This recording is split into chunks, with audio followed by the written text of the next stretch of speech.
Asherit here with another look at the Zadok calendar and the scriptures.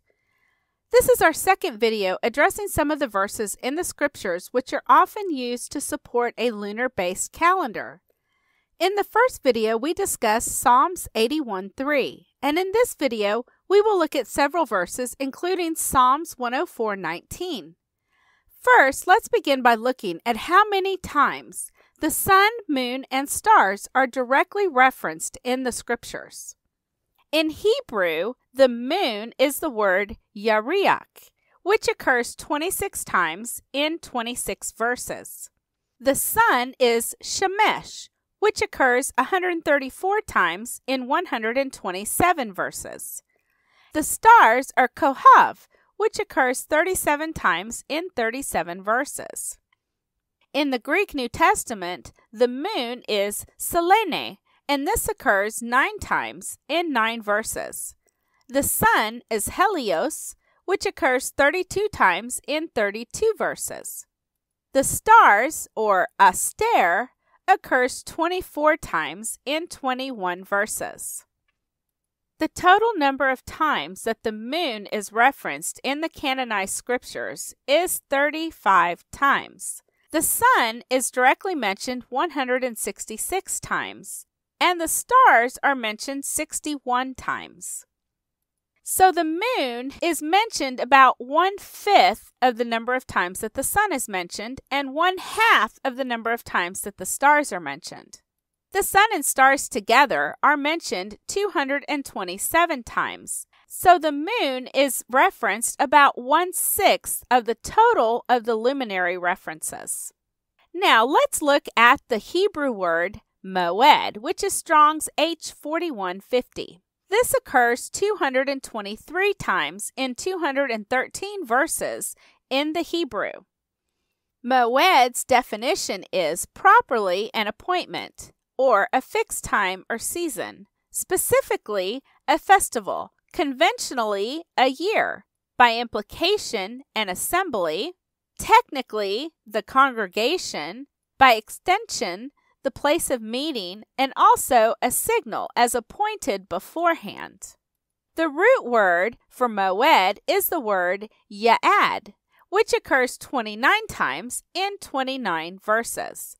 Ya'ad is a primitive root to fix upon by agreement or appointment, by implication to meet at a stated time, to summon, to direct in a certain quarter or position, to engage, as in for marriage, a betrothal, an appointment, an assembly, a gathering together of selves, or a meeting together.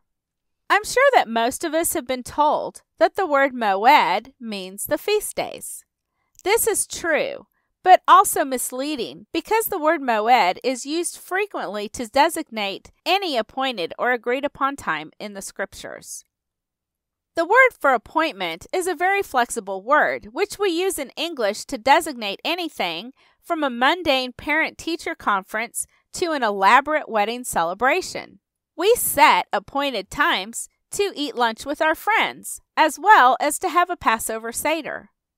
The word moed, or moedim, is not always a reference to biblical feasts, except when clearly used in that context. Let's look at a few scriptural uses of moed, beginning in the Torah, or the first 5 books of Moses, where the term moed most often references a biblical feast, but not always. For example, Exodus 9:5, and Yah appointed a set time, or moed, saying, tomorrow Yah shall do this thing in the land. In this verse, we see where Yah sends a severe pestilence upon the livestock of Egypt, but none of the Israelites' livestock was harmed. Again, in Exodus 28, verse 43, and they shall be upon Aaron and upon his sons when they come in unto the tabernacle of the moed, or the congregation, or when they come near unto the altar to minister in the holy place, that they bear not iniquity and die. It shall be a statute forever unto him and his seed after him. Here we see the word moed is used as the place of meeting or assembly. Outside of the Torah, we also see moed used, for example, in Jeremiah 8:7. Yea, the stork in heaven knoweth her moed, her appointed time. And the turtle and the crane and the swallow observe the time of their coming. But my people know not the judgment of Yah. Here we see the word moed is talking about the migratory cycles of birds and animals. In Joshua chapter 8, verse 14, and it came to pass when the king of Ai saw it, that they hastened and rose up early, and the men of the city went out against Israel to battle, he and all his people, at a appointed time, at a moed, before the plain. But he wist not that there were liers in ambush against him behind the city. And we see it again in Judges 20, verse 38. Now there was an appointed sign, a moed, between the men of Israel and the liers in wait, that they should make a great flame with smoke rise up out of the city. So in these two verses, we see that moed is used as an appointed time of gathering for a battle. Let's look at 1 Samuel 20, verse 35. And it came to pass in the morning that Jonathan went out into the field at the time appointed, or the moed, with David and a little lad with him. So here, moed is used as a set time between David and Jonathan when they agreed to meet. In 2 Kings 4:16, and he said, about this moed, or season, according to the time of life, thou shalt embrace a son. And she said, Nay, my lord, thou man of Elohim, do not lie unto thy handmaid. Here we see that the word moed is a predetermined season, most likely the spring, which is the time of life, or when the cycle of life begins anew. Let's look at the use of moed, particularly in the book of Psalms. Psalm 74, verse 4. Thine enemies roar in the midst of thy congregations, thy moed. They also set up their ensigns for signs. Here it's used as a place of assembly. In Psalm 74:8, they said in their hearts, Let us destroy them together. They have burned up all the synagogues, or the moed, of Elohim in the land. Here again it's used as a place of assembly. In Psalm 75, verse 2, When I shall receive the moed, or the congregation, I will judge uprightly.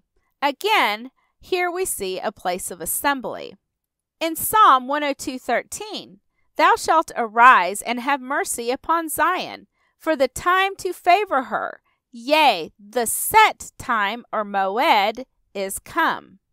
So here it's used as an appointment that has been made for Zion to finally receive favor from Yah Elohim. We can see that the word moed is frequently used outside of the context of feast days.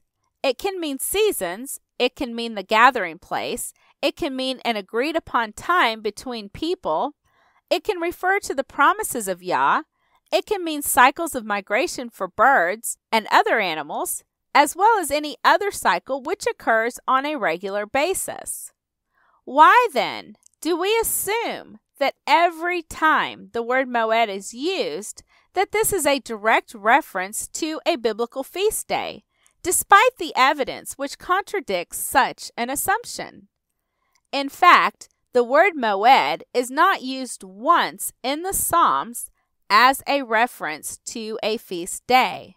There is one more verse in the Psalms which we will look at a little bit later in this study. But first, let's ask the question, how does something become an established fact? How did the moon, the least mentioned of all the luminary cycles in the Old and New Testaments, become the predominant luminary cycle which was used to determine days, seasons, and years? I would propose that this occurred the same way that we get any misinformation, which we know to be a fact and yet is not supportable by actual facts. The false information, which was initially polemic in nature, was proposed at some point in the historical past, and this proposal, often for political expediency, found sympathetic ears in that generation. As a result, this new fact begins to be promoted by those in positions of authority, often the very ones who started it in the first place. A growing consensus that was socially popular and fit into an ideological construct which was picked up by professors and others in highly respected professional positions, which the general population viewed as experts. Before long, the populace hears these spurious facts repeated so often and so forcefully from an academic community or group of leaders that they no longer question its legitimacy. Once this supposed fact becomes so embedded in the psyche of the people who look up to those repeating the fact with great authority that they begin to stop questioning its legitimacy. Once this supposed fact becomes so embedded in the psyche of the people who look up to those in authority that are repeating the fact, they stop questioning its legitimacy. Even when confronted with the truth that the verifiable facts cannot support such a conclusion, they will turn a deaf ear and a blind eye. The hardest obstacle for many to overcome is the obstacle between their two ears, their own minds, the absolute discomfort of even considering that the tide of scholarly opinion could be wrong. After all, who am I to question such great authority and established tradition? It's difficult to consider that at some time in the far distant past, a revolution occurred, which at that time was hotly debated, but has now been long forgotten. I believe that this occurred between 200 and 100 BCE, or before the Common Era, in ancient Israel. And because the victors of that debate were the ones who promoted the new fact, the Pharisees, and were so politically and powerfully connected that even today, over 2,000 years later, most of us have never even questioned their absolute authority on this issue. Our modern culture has even coined a term called the Mandela effect for the collective misremembering of popular phrases, icons, and names which have occurred in only the last 50 to 100 years. This effect is essentially the tendency of the human brain to fill in facts which don't exist as a subconscious form of embellishment.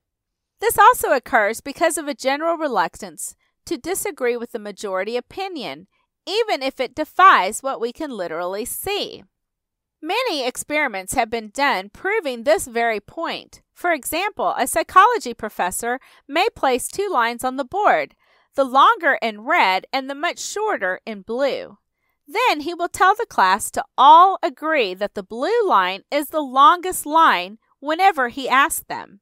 When a student enters the class late, the professor will stop and ask the student to tell him which line is the longest. The student will initially say that the red line is the longest, but the professor will look shocked and say, "Are you sure the red line is the longest?" And then, one by one, he will poll the students in the class, who, being in on the experiment, all say that the blue line is obviously the longest line. When asked again, the majority of the late students will change their answer to agree that the blue line is the longest and that they were mistaken. All of this is to say that it's very difficult to go against a well-established majority opinion. Rarely will a student look at the professor and the classroom full of students and say, "No, you are all crazy. The blue line is much shorter than the red line." I believe that this explains what has happened with the often repeated mantra that the moon determines the biblical calendar, and that even when confronted with the facts of the scriptures, there are many who cannot let go of this belief, still desperately seeking a more dominant role for the moon. It's just so hard to put the moon under our feet. The latest buzz in scientific circles is the Russian discovery that the moon is actually located within the Earth's atmosphere. This means that on day 2 of creation, Yah Elohim separated the firmament above from the firmament below, which is the earth's firmament, and that on day 4, he placed the sun and the stars in the firmament above for signs, seasons, days, and years, and it was so. And then the moon in the firmament below afterwards. This makes sense because in Scripture, the moon is a picture of mankind who inhabits the earth, and the stars are a picture of the angels. King David knew this before modern science. We will look at that very verse in just a minute. But first, what is the role of the moon? The moon is mostly used for agriculture, and farmers have planted their crops based on cycles of the moon for many thousands of years. This, of course, makes sense because the moon does impact the earth since it's within the firmament of the earth. In Deuteronomy 33:14 we read, "And for the precious fruits brought forth by the sun, and for the precious things put forth by the moon." The Hebrew word translated as precious things is the word meged, which means excellence, distinguished, and valuable. The sun brings forth meged tovua, valuable increase, and the moon brings forth meged, or excellence, when used for planting to produce greater yield and in turn greater value or income. Without the sun, life cannot exist, and the moon, which follows the sun, is important for planting and harvesting the largest crop yields. The moon also rules or has dominion with the stars whenever it appears in the night. Here we can easily envision David staring up at the night sky while writing this psalm and contemplating the order of Yah's majesty. Psalms 8:3-6. When I consider thy heavens, the work of thy fingers, the moon and the stars which thou hast ordained. What is man that thou art mindful of him, and the Son of Man that thou visitest him? For thou hast made him a little lower than the angels, and hast crowned him with glory and honor.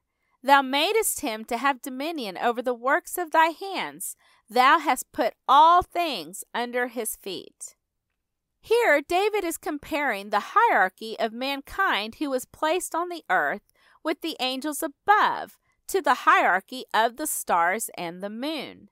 The moon is compared to mankind, who was created lower than the angels, or the stars, in the lower firmament of the earth.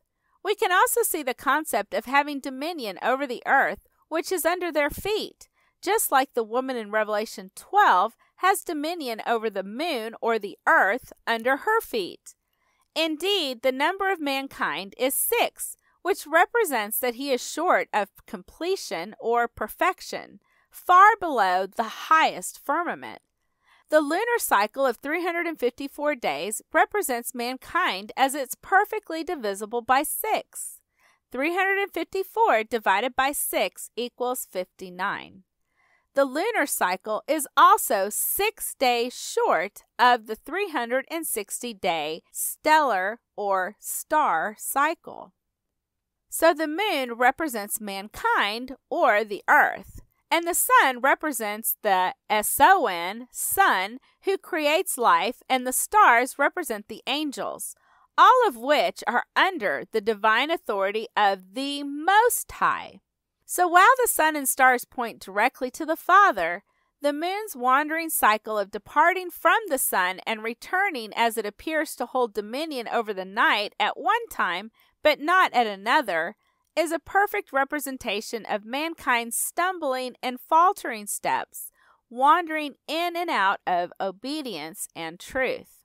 As I pointed out in the Zadok calendar in the Dead Sea Scrolls series video 3, the sun and moon are often visible in the daytime sky together. Here is a good example of the moon appearing in the sky with the sun, which means that during this phenomena, the moon appeared in the night sky many hours after the sun had set and remained long after the sun had risen.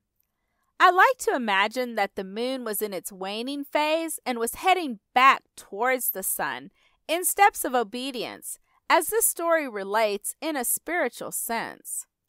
In Joshua 10, verse 12, "Then spake Joshua to Yah in the day when Yah delivered up the Amorites before the children of Israel. And he said in the sight of Israel, Sun, stand thou still upon Gibeon, and thou, moon, in the valley of Ajalon." Joshua could clearly see both the sun and the moon in the daytime sky, which is why we are told that the sun and the moon both stood still on this day. The sun, moon, and stars are all faithful witnesses to the promises of Yah to his people Israel and to his servant David, although these scriptures are frequently taken out of context to support a lunar-based calendar system, when the context of these scriptures is clearly using the luminaries as signs of Yah's promises, not calendar signs for seasons, days, or years.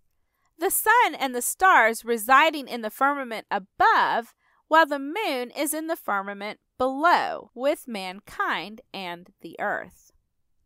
We read in Jeremiah 31, 35 through 36, "Thus saith Yah, which giveth the sun for a light by day, and the ordinances of the moon and of the stars for a light by night, which divideth the sea when the waves thereof roar. Yah of hosts is his name. If those ordinances, or those luminary cycle laws, depart from before me, saith Yah, then the seed of Israel also shall cease from being a nation before me forever." Some people theorize that the ordinances of the luminary cycles changed after the sun and moon stood still for Joshua, and when the sun moved back 10 steps in the story of Hezekiah. However, if this were true, then we would have to conclude that Yah has cast off the seed of Israel forever. Obviously, this isn't true, so the luminary cycles have not changed since creation. While the sun and moon may have briefly stood still, they did not change their ordinances or cycles. Just like a car stopping at a stoplight isn't changing its course, but merely slowing, stopping, and then speeding up, especially if you're like me and that stoplight just made you late for an appointment. Similarly, the sun also slows down and speeds up during the year. At the autumnal equinox, the sun arrives 7 days after the stellar cycle has reached its midway point. And during the fall and winter season, the sun speeds up, recovering 2 of those days so that it arrives at the vernal equinox 5 days after the stellar cycle has completed its 360-degree rotation. If you wish to break that down even further, the sun has its own time, which you can observe on a sundial, while the world runs on an averaging of the solar cycle. Like the 12 constellations are averaged to provide 12 equal months of precisely 30 days each, although the constellations are not laid out in such a symmetrical fashion. The minutes and hours of a day are also averaged to produce a fictitious mean sun time.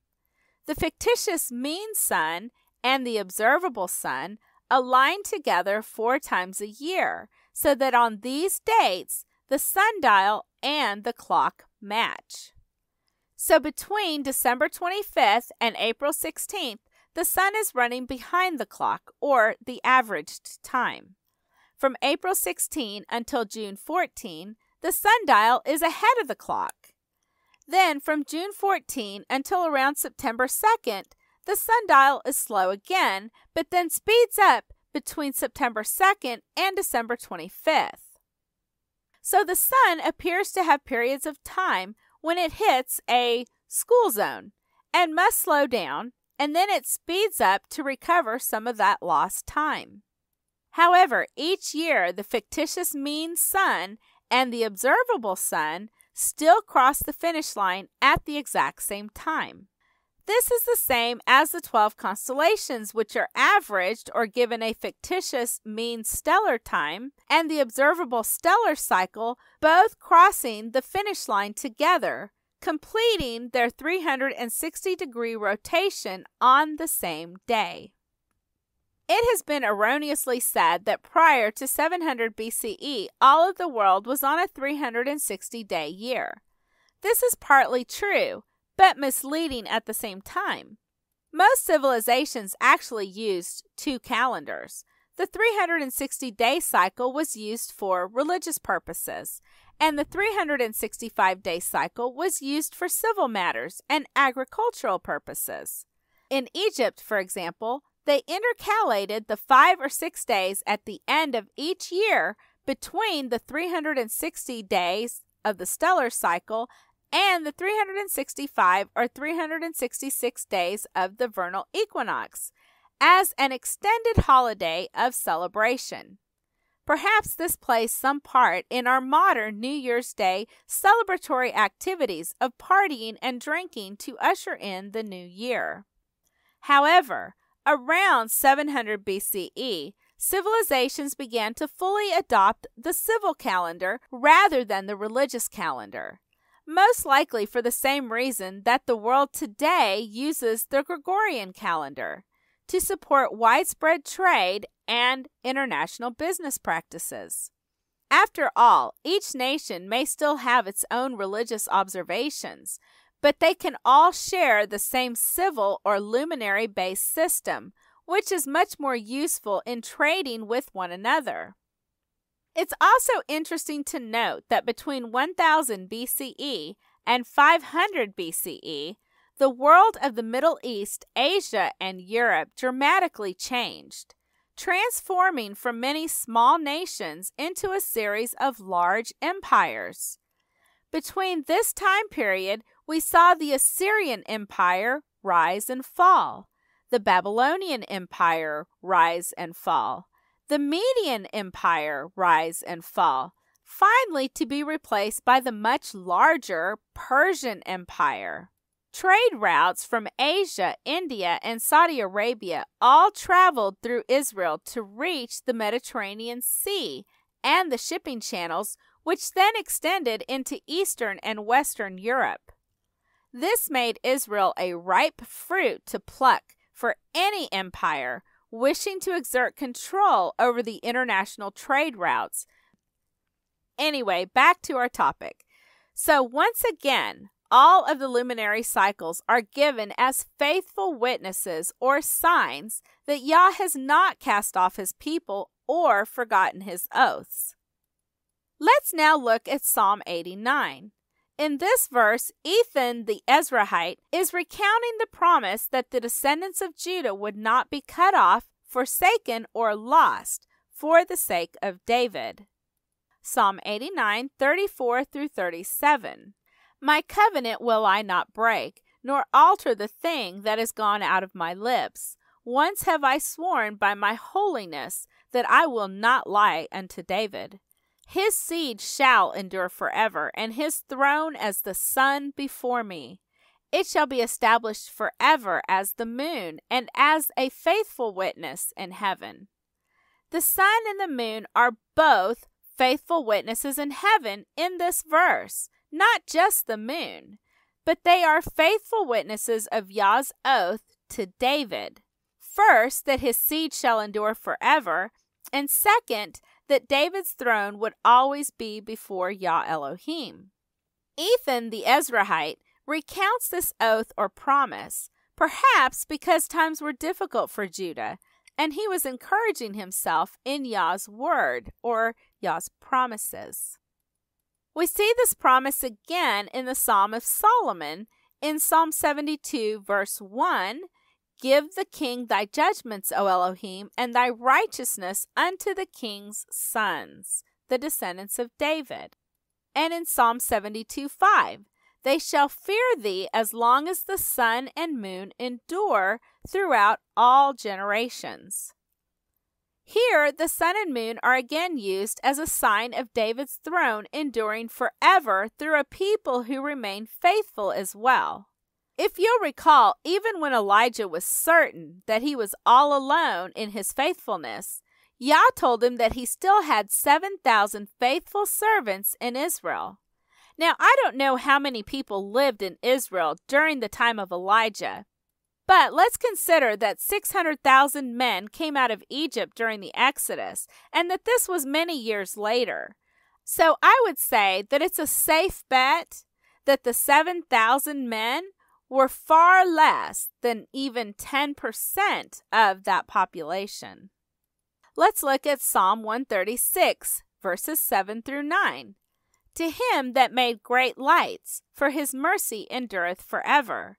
The sun to rule by day, for his mercy endureth forever. The moon and the stars to rule by night, for his mercy endureth forever. Once again, we see the context of the luminaries used as signs of Yah's oaths or covenants with his people. He gave them, the luminaries, laws, and they follow his ordinances as a sign to us that he will keep his promises. Okay, in the verse below, we will find the word moed used for the fifth and final time in the book of Psalms. We can see a slightly different but complementary context with the moon and the sun meeting together in the cycle of a day. Psalm 104:19. He appointed the moon for seasons. The sun knoweth his going down. Thou makest darkness, and it is night, wherein all the beasts of the forest do creep forth. The young lions roar after their prey, and they seek their meat from Elohim. The sun ariseth, they gather themselves together, and lay them down in their dens. Man goeth forth unto his work, and to his labor until the evening. Now, in context, this is a picture of the moon's appointed time of dominion over the darkness, or at least portions of it, whenever it appears during the night. In the verses I just quoted, we read that the beasts come out at night, and the young lions find prey to eat, so they work during the darkness. When the sun arises, they go back to their dens, and mankind goes forth to work and labor until the evening or darkness comes once again. This is speaking of a 24-hour cycle of time, which occurs 365 times per year. We can also see Yeshua referencing the same concept in John chapter 9, verses 4 through 5. I must work the works of him that sent me while it is day. The night cometh when no man can work. As long as I am in the world, I am the light of the world. Who works during the night in the darkness? The beasts and the lions seeking their prey. If man tries to work in the darkness, he stumbles and loses his way. The clear concept is that the night isn't for mankind, but for the beasts of the field. However, none of these verses, which are used to prove that the moon establishes the months and the years, actually supports this belief. The stars faithfully appear in the sky when the sun sets. The sun rises and sets faithfully every morning and evening, and whenever the moon rises, it does hold dominion as the brightest light in the night sky.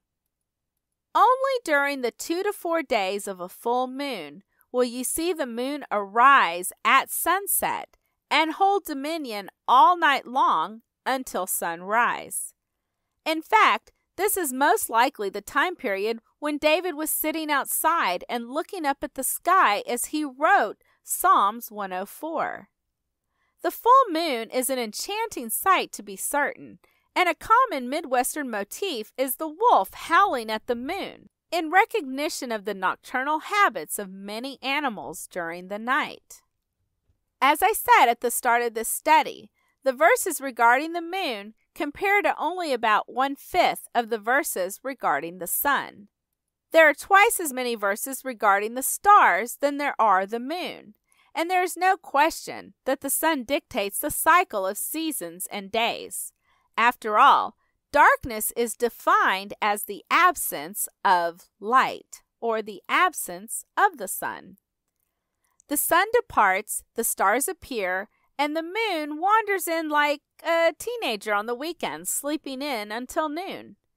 And just like a hungry teenager always returns home, So too is the lunar cycle a faithful luminary witness to Yah's promises, along with the stellar and the solar cycles. Remember what we read in Jeremiah 31:36. If those ordinances depart from before me, saith Yah, then the seed of Israel also shall cease from being a nation before me forever.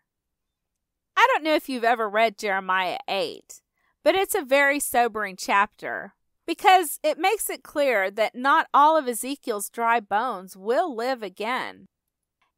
In Jeremiah 8 verses 1 and 2, we can read, At that time, saith Yah, they shall bring out the bones of the kings of Judah, and the bones of his princes, and the bones of the priests, and the bones of the prophets, and the bones of the inhabitants of Jerusalem out of their graves. And they shall spread them before the sun and the moon and all the hosts of heaven, whom they have loved, and whom they have served, and after whom they have walked, and whom they have sought, and whom they have worshipped. They shall not be gathered, nor be buried. They shall be for dung upon the face of the earth. We do not serve the luminaries, walk after them, or seek them. We seek the Most High, Yah Elohim, who created the luminaries, and we serve and walk after him only, according to what he said to us. We remember his laws, his covenants, and his oaths, which direct our paths, walking in faith and not by sight, because the kingdom of Yah doesn't come by observation, but by turning back, repenting, and walking in his ways, which he gifted to us through his written word. As I discussed in previous videos, the lunar cycle has no way of reckoning the seasons, which in turn means that it cannot reckon the years. This is why the Jewish calendar is a lunisolar calendar. Although it is lunar-based, it requires the solar cycle for intercalation purposes in order to remain aligned with the seasons and therefore the years. The Islamic calendar is a straight lunar calendar, which does not intercalate and therefore can never align with seasons or years. So if we are already using a solar calendar which dictates the seasons and the years, why would we need to look any further to the lunar cycle to intercalate for biblical years? It's completely unnecessary. The sun dictates seasons and years already. And because the 12 months are calculated by perfect units of 30 days each, there's no need for the moon at all. Let's talk briefly about 4Q320. Why did the Zadok priests give us 3 straight years of reconciled lunar and solar calendars alongside the weekdays and the priestly cycles? Well, first of all, they lived in a society dictated by a lunar calendar. That's the whole point of the Dead Sea Scrolls, to provide a solar calendar and hide it away for a future generation. I cannot provide a 364-day solar calendar in our modern society without giving the corresponding Gregorian calendar dates, because no one would understand it.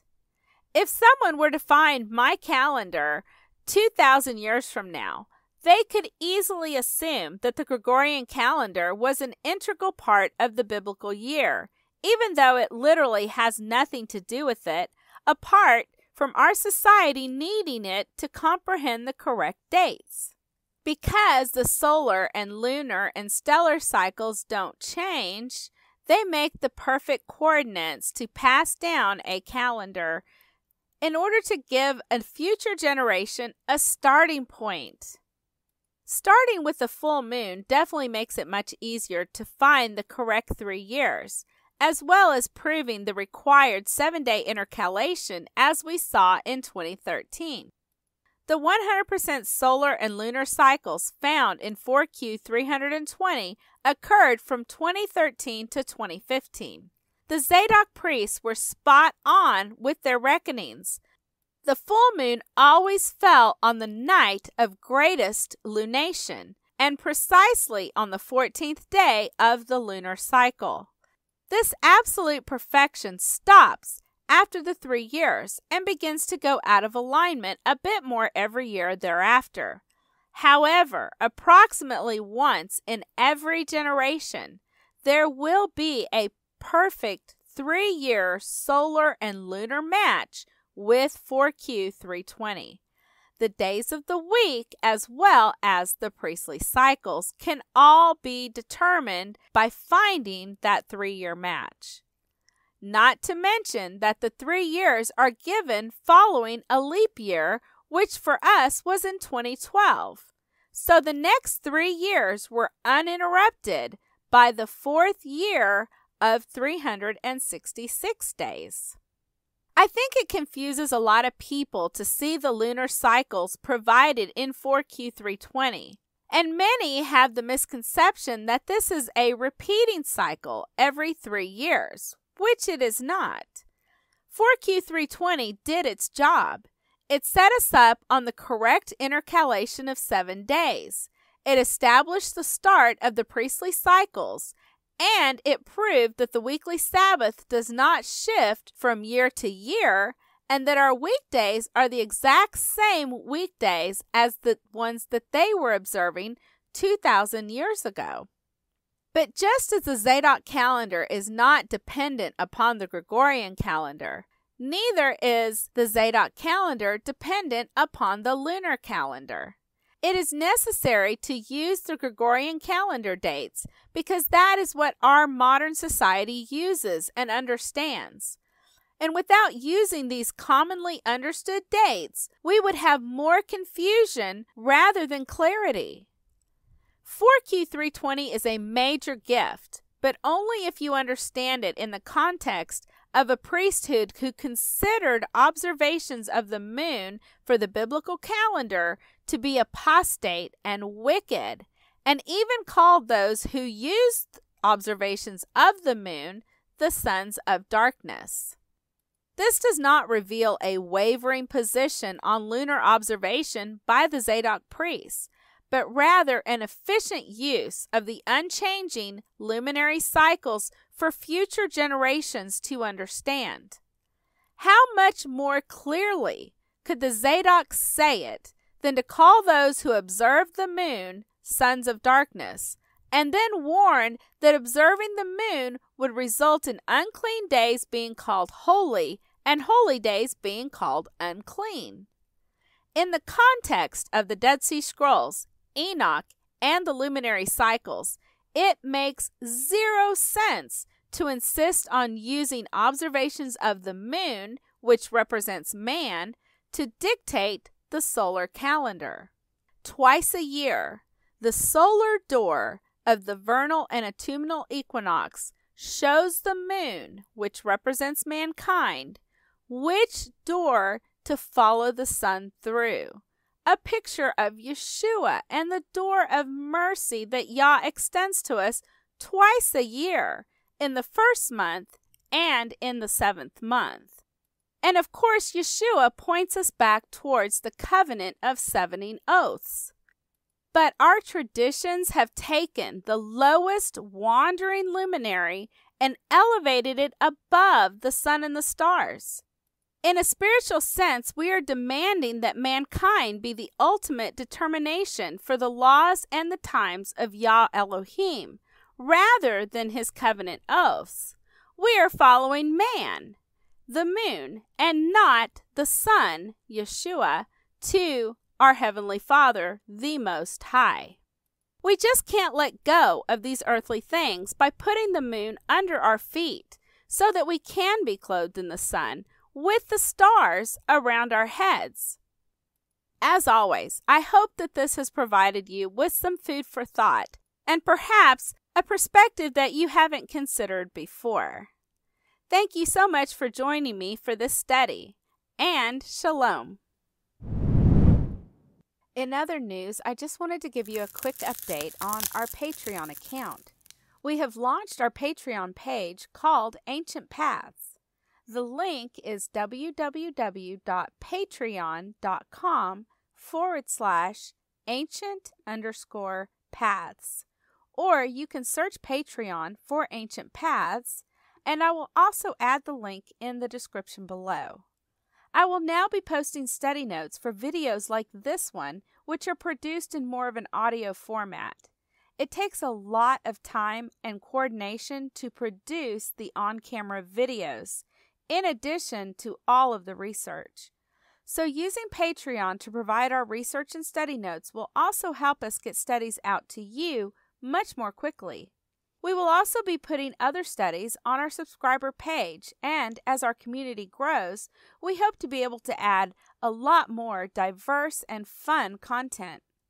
Our team researches and studies full-time, so by becoming a subscriber, you can significantly help us continue producing more studies like this one. Thank you so much. We really appreciate your continuing support.